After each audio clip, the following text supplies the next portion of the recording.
Dad threw me out at 13 because stepmom hated me. Now he wants me back. So all this started back in 2020, right when the lockdowns hit. I was 13 at the time, living in Houston, and things were pretty okay between me and my stepmom, Laura. Honestly, I saw her as a second mom. She had been around for a while and we always got along. She was nice to me, and I liked being around her. I never felt like she treated me differently from how she would have treated her own kid, so when she found out she was pregnant, I was excited for her. At the time, my real mom, Rachel, who's a surgeon, was working like crazy because of the pandemic. Since her schedule was nuts, I ended up staying with my dad, David, and Laura during the lockdown. It was supposed to be a temporary thing, but with everything happening, it turned into a much longer stay than anyone expected. In the beginning, everything seemed normal. We were all just trying to get through lockdown life, watching movies, hanging out, that sort of thing. I figured it would be nice spending more time with them, especially since Laura was pregnant and all. I thought I'd be a big part of this new chapter, helping out with the baby and being an awesome big sister. But yeah, that's not how things went. When Laura was around 4 months pregnant, stuff started to shift. At first, it was little things. She'd snap at me over something small and I'd think, okay, maybe she's just having a rough day. I mean, she was pregnant, stuck at home, and dealing with lockdown stress. I tried to brush it off because it wasn't a big deal, right? But it didn't stop. Actually, it got worse. A lot worse. Out of nowhere, it seemed like everything I did was annoying her. And I'm not even a messy kid. I'm pretty neat. I followed the house rules, helped with chores, and did what I was supposed to. But nothing I did was good enough for her. She'd walk into a room, see me sitting there, and just sigh loudly like my presence was ruining her day. It was like she couldn't stand to be around me anymore, and I couldn't figure out what I'd done wrong. I started spending most of my time in my room. I didn't want to make things worse, so I just stayed out of the way. I'd come out to do chores or grab food, but other than that, I tried to be invisible. Even then, she'd still get mad. One time, she came into my room absolutely furious, yelling about how my room smelled so bad it was making her sick. I looked around and couldn't see what she was talking about. The only thing in there was a half-eaten bag of chips on my desk. That's it. Before I could even say anything, she started crying, full-on sobbing, like I had done something terrible. My dad rushed in to comfort her, as always, telling her it was okay and trying to calm her down. I just stood there, completely confused, like, what just happened? They blamed it on her pregnancy, saying the hormones were making her extra sensitive. But to me, it didn't feel like hormones. It felt like she genuinely hated me, and no one wanted to admit it. It wasn't just that one day either. Everything I did seemed to set her off. I'd sit quietly reading or watching something on my phone, and she'd walk in, get mad that I wasn't helping around the house, even though I'd already done my chores for the day. Or I'd be in the kitchen getting a snack, and she'd come in, huffing about how I wasn't cleaning up fast enough, even if I was literally in the middle of washing a dish. The worst part? My dad didn't defend me, not even once. Every time she'd get upset, he'd just stand there trying to calm her down, telling me to be more understanding or that she's going through a lot with the pregnancy. But he never asked how I was feeling. It was like I didn't even matter. I was just there, in the way. I started feeling like a total outsider in my own home. I couldn't be in the same room with them without feeling like I was walking on eggshells. I'd try to talk to my dad about it, ask him why Laura was treating me like this, but he always brushed it off. He'd say stuff like, she's just stressed, or she doesn't mean it, she's just having a hard time. But after a while, it didn't feel like she didn't mean it. It felt like she did. It got to the point where I didn't want to leave my room at all. My mental health tanked. I started feeling like I was a problem, like I wasn't wanted there. I'd lie in bed at night, worrying that my dad was just going to tell me to leave. The anxiety was so bad that my hair actually started falling out. I remember pulling out handfuls of it, just sitting there in shock, wondering how things had gotten so messed up so fast. I tried to make things better, I really did. I started doing more chores, trying to stay as helpful and out of the way as possible. I'd clean the kitchen, do the laundry, all of it. But no matter what I did, it wasn't enough. Laura would still find something to complain about. One day, it'd be the way I folded the towels. The next, it'd be that I left a cup in the sink for too long. There was always something. And it wasn't just the tasks, it was the tension in the house. The air felt thick, like everything was about to explode at any second. I couldn't relax, couldn't just be a normal kid in my own home. I dreaded every moment that I had to leave my room. Even when I tried to tune it all out with headphones, it didn't help. The stress was suffocating. I tried to act like it wasn't affecting me, but deep down, I knew I was breaking. I just wanted to go back to my mom's house, but with the pandemic and her crazy work hours, I was stuck. Every day felt like walking on a tightrope, not knowing when Laura was going to snap again or when my dad was going to finally tell me I wasn't welcome anymore. The more I thought about it, the more it seemed like maybe Laura didn't want me there at all. That idea stuck with me and it scared me because at 13, where was I supposed to go if things got worse? I didn't have the answers, but I knew one thing for sure. Things were only going downhill from here. Then, in a normal day, or as normal as things could get in that house, I was sitting in the kitchen, scrolling through my phone, just trying to pass the time. I remember it so clearly because I wasn't doing anything out of the ordinary. I wasn't making a mess or being loud or anything. I was just sitting there, waiting for my cereal to get soggy. I like it that way. Weird, I know, but that's just how I've always eaten it. Anyway, I was minding my own business when Laura walked in. At first, she didn't say anything. She just stood there, looking around like she was on a mission to find something wrong. The kitchen was spotless. I mean, I'd cleaned it that morning. Dishes were done, counters wiped down, everything was in its place. But still, she huffed like she couldn't believe what she was seeing, like somehow I was the source of all her problems just for existing in that space. Then she started cleaning, like aggressively, clattering dishes in the sink, wiping the counters so hard it sounded like she was scrubbing concrete. The whole time she's doing this, she's muttering under her breath about how some people don't know how to clean up after themselves, and how the kitchen was always a disaster. And I'm just sitting there staring at my cereal, trying not to react, because I know if I say anything, it's going to blow up. But then she did something that completely set me off.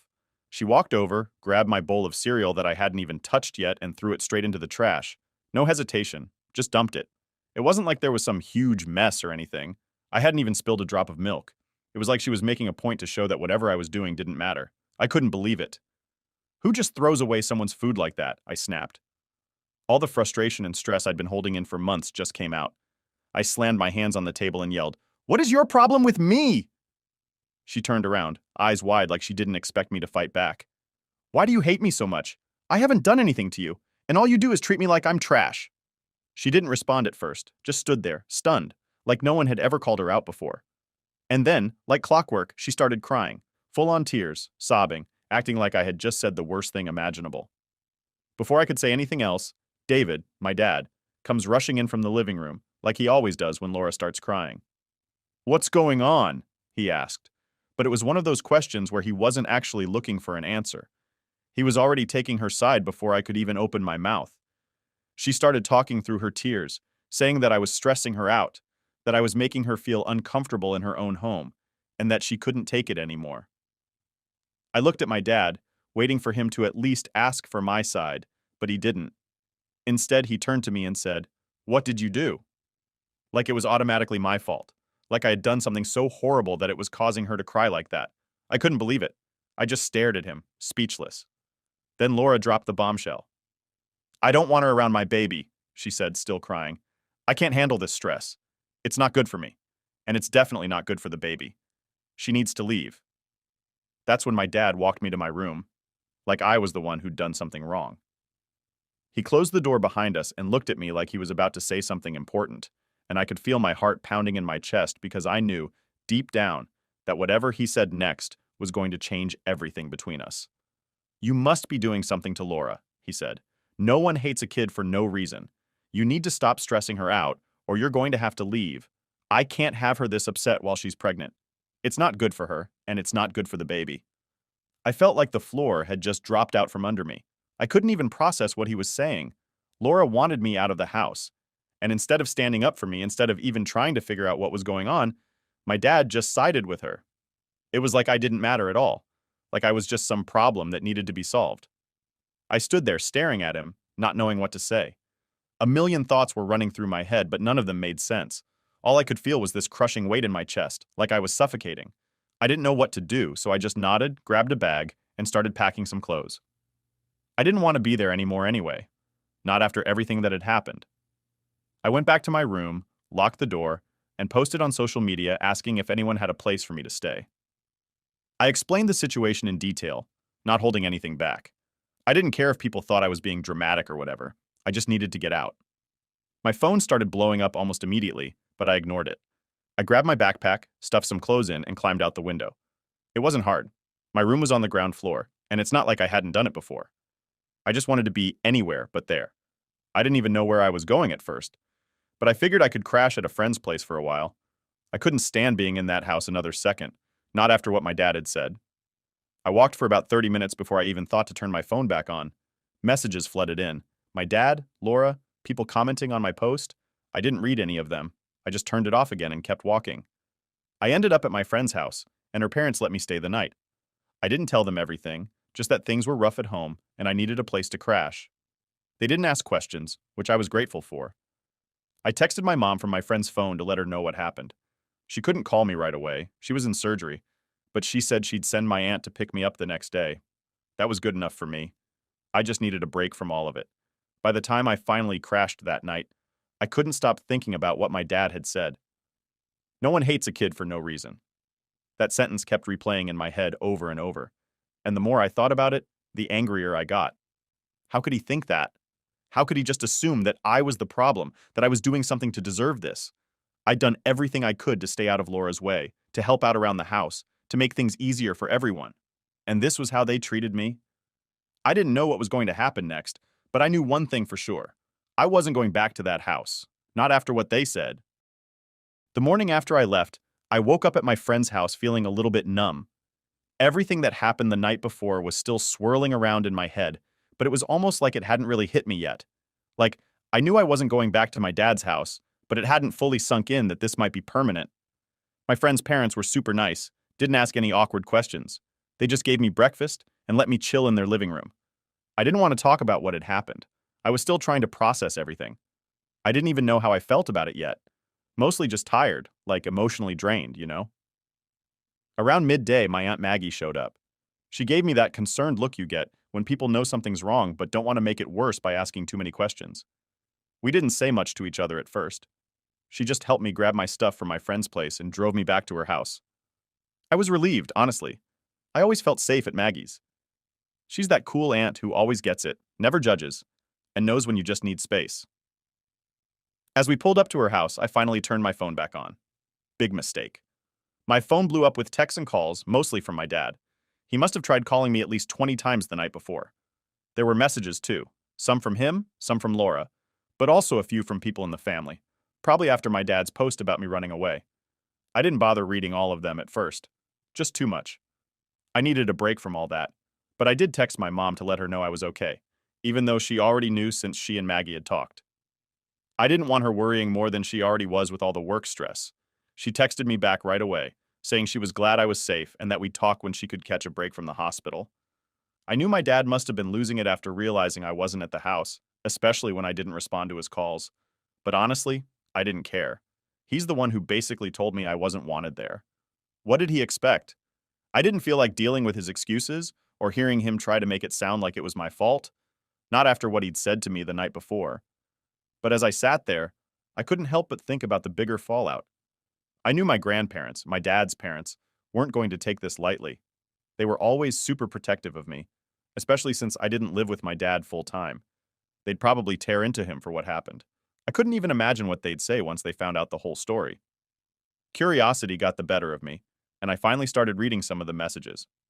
First, there was a long one from my dad that basically said he was sorry for how things went down, but he kept defending Laura, saying she was just stressed from the pregnancy and that I needed to be more understanding. The whole message felt like he was trying to justify what had happened, like somehow it was my responsibility to fix things by coming back and keeping the peace. Then there was Laura's message, which was even shorter but more irritating. She didn't apologize or acknowledge how she treated me at all. She just said she hoped I was safe and that I should think about the stress I'd put on the family by leaving the way I did. That one really ticked me off. Like she had the nerve to act like I was the one who'd caused the stress. It wasn't long after that when the family texts started coming in. My grandparents were furious. They didn't even bother texting me. They went straight to calling my dad out on social media, asking how he could let things get so bad that I felt like I had to run away. My dad hadn't expected that. His post about me being missing was obviously meant to make people feel bad for him, but it completely backfired. Everyone turned on him. People were asking why his own daughter would feel the need to leave, questioning what was going on in that house. I could tell from the tone of his later messages that he was panicking. He didn't know what to say to everyone. My grandparents were especially mad because he didn't tell them the full story. They didn't know about Laura wanting me gone or what my dad had said to me. They just thought I'd disappeared, So when they found out what actually went down, it got real ugly. David and Laura ended up going door to door to family friends' houses, asking if anyone had seen me. It was almost embarrassing how desperate they sounded in some of the texts, like they were trying to play the victims, now that they had a whole bunch of people questioning them. But I knew better. They weren't upset because I left. They were upset because everyone else knew about it now. The guilt trip didn't work on me.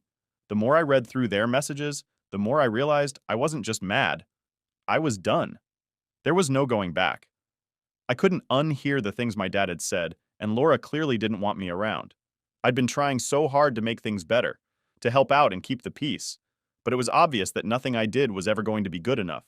They didn't want me there, and I wasn't about to beg for their approval anymore. My aunt could tell I was in a bad place that day, but she didn't push me to talk about it. She just let me have space, which was exactly what I needed. Later that evening, she did come into my room and ask if I wanted to stay with her for a while. I didn't even hesitate. Of course I did. Going back to my dad's house was out of the question, and I didn't want to bounce around between friends' houses. Staying with Maggie felt safe. It was my escape from the craziness. The rest of that day was a blur. I spent most of it on my phone, reading all the comments under my dad's post, seeing how people were reacting. There were a few people trying to defend him, saying maybe I was just a difficult teenager, or that the pandemic was making things harder for everyone.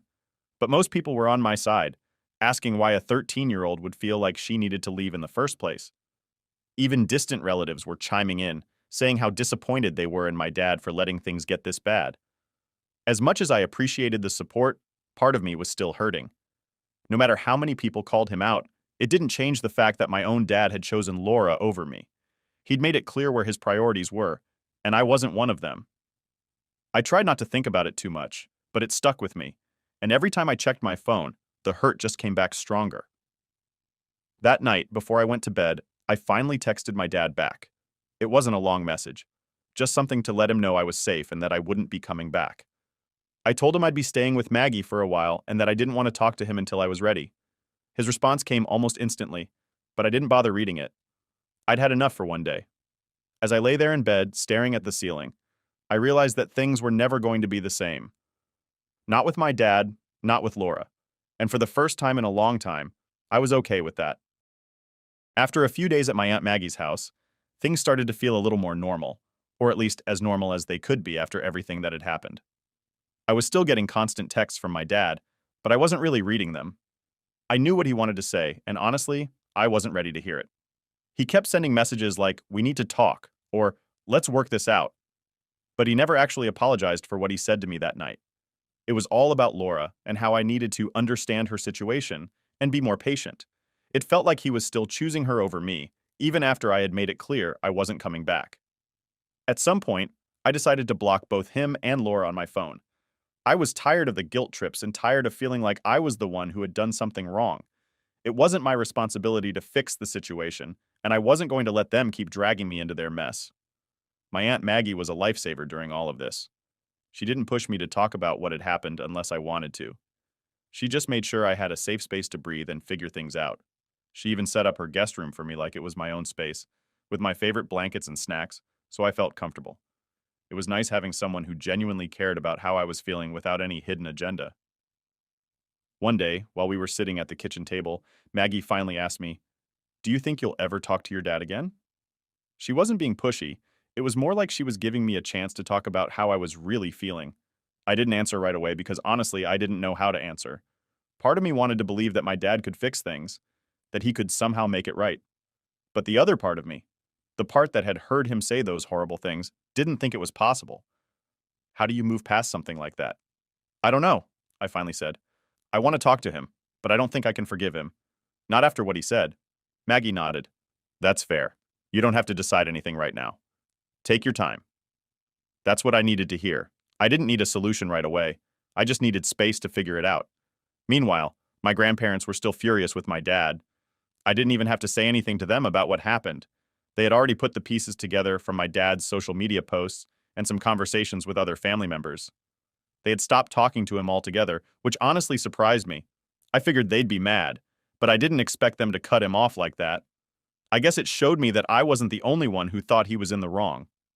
Every few days, my grandma would call me to check in. She never brought up my dad, and I appreciated that. She mostly asked how I was doing, how things were at Maggie's, and if I needed anything. I think she was trying to make up for the fact that things had gone so sideways, even though none of it was her fault.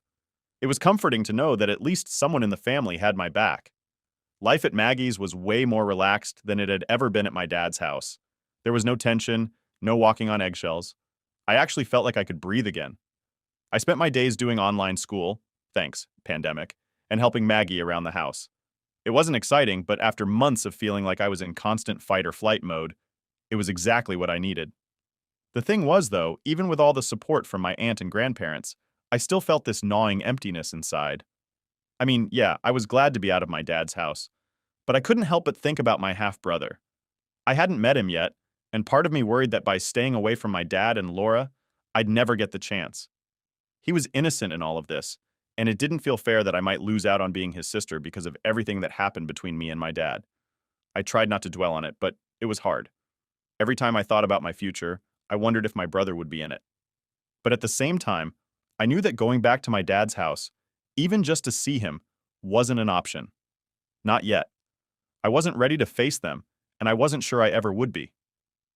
One night, while I was scrolling through my phone, I saw a notification from my dad's social media. He had posted a long, drawn-out message about family and how he regretted how things had gone with me. It was clearly aimed at me, even though he didn't mention my name. He wrote about how he wanted to make amends and bring the family back together. Reading it made me angry all over again. He was acting like posting online was the same as apologizing to me directly, like putting up a vague, guilt-trippy message was supposed to fix everything. But it wasn't. If he really cared, he would have called my aunt, or written me a letter, or done something other than try to get sympathy from strangers online. I shut my phone off and threw it onto the bed. I wasn't going to let him drag me back into his drama. Not this time. The next morning, I told Maggie about the post.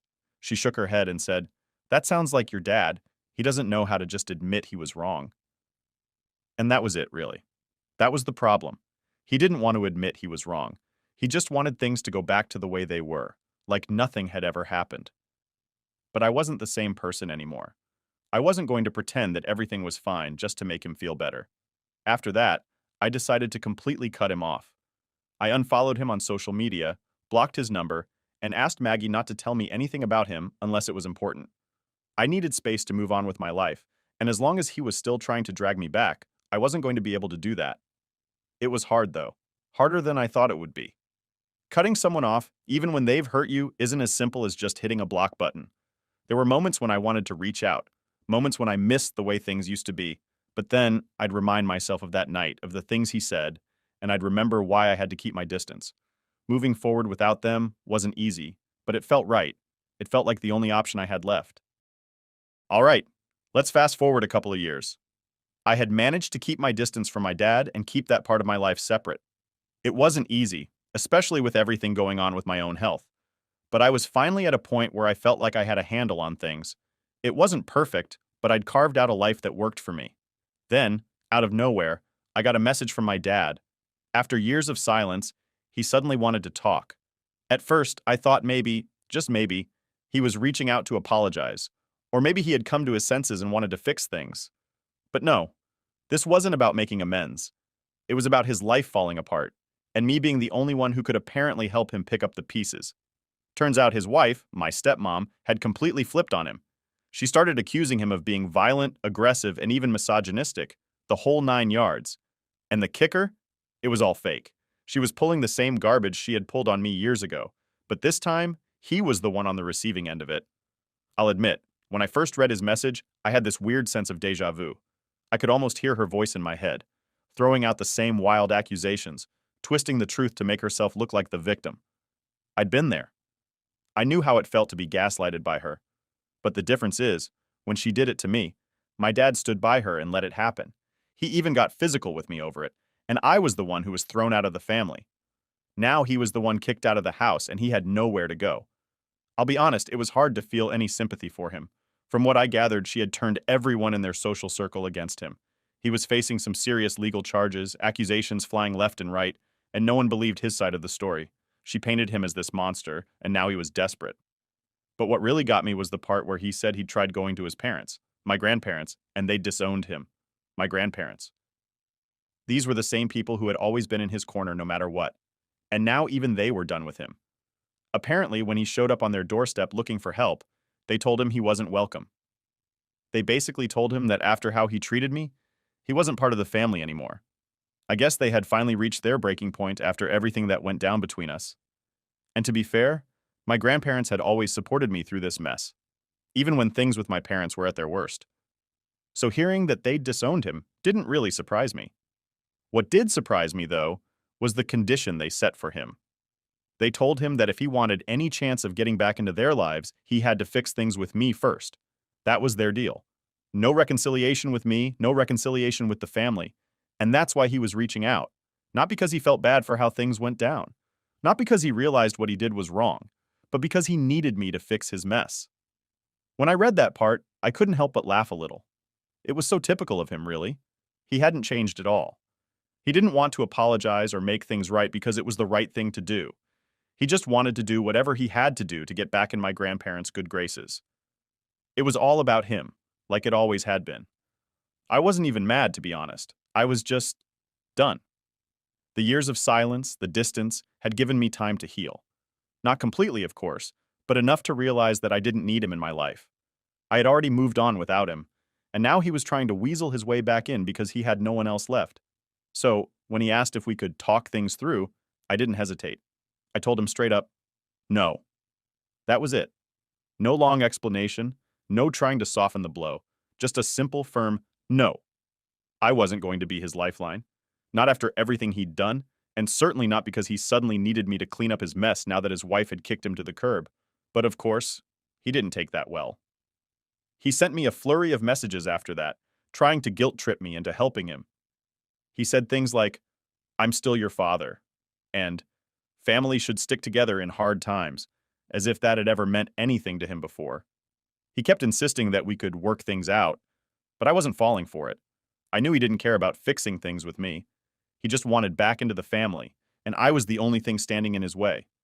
I didn't respond to any of his other messages after that. I blocked him and moved on with my day. It wasn't even that hard, honestly. There was no emotional struggle, no second guessing. I'd made my peace with the situation a long time ago. He wasn't part of my life anymore, and that wasn't going to change just because he suddenly found himself on the other side of things. The truth is, he made his choices. He chose to stand by his wife when she was tearing me apart. He chose to push me away, to side with her lies and manipulation. And now, when he's finally seeing her true colors, he wants me to swoop in and save him? No, I'm not doing that. He can deal with the consequences of his choices just like I had to. And as for my grandparents, I respect their decision to disown him. They saw what he did to me, and they're holding him accountable for it. That's more than I ever expected, honestly. But as far as fixing things between us, that's never going to happen, not after everything. So that's where we are now. My dad's life is in shambles, and he's trying to reach out to me to make things right, but only because it benefits him. And I'm not interested. I'm not going to be his ticket back into the family, and I'm not going to let him back into my life just because he's run out of other options. So yeah, I told him no, and I don't regret it for a second.